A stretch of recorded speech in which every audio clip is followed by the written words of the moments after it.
investments have been booming over the recent years.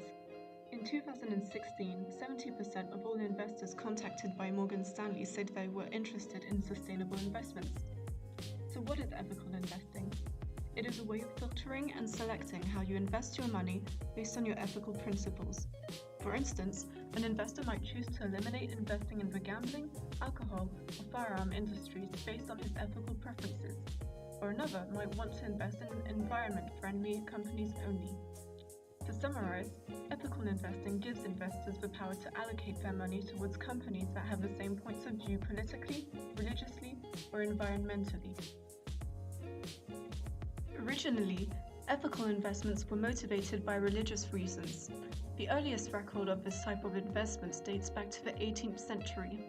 The Quakers, a Protestant group originating from England, avoided investing in the slave trade.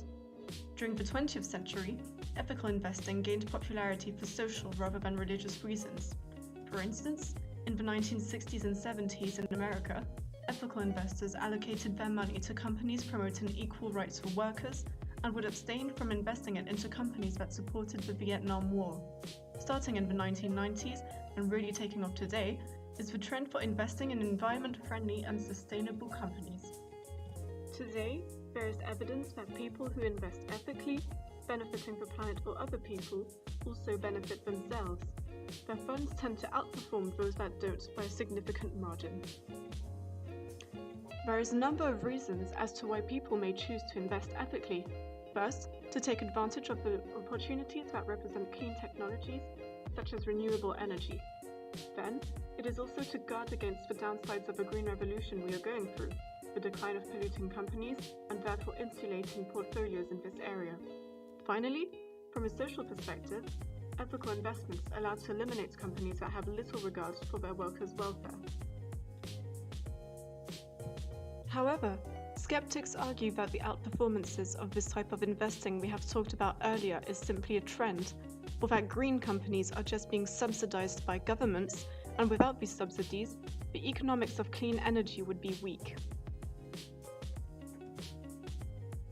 Let's talk about an actual example of ethical investing. There currently is a general interest among insurance in ethical investments. AXA is a French insurance company, one of the biggest in Europe.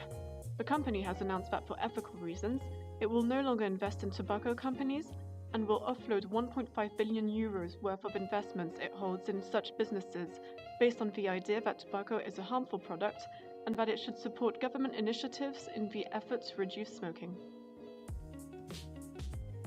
To conclude, in my opinion, it's important to fully research a company before making any investments. You must check if the company will actually provide you with any financial return and if it is committed to ethical practices. I believe that companies that pollute, don't care much for their workers, or are involved in debatable industries such as tobacco and weaponry may find it increasingly difficult to attract investment capital in the future.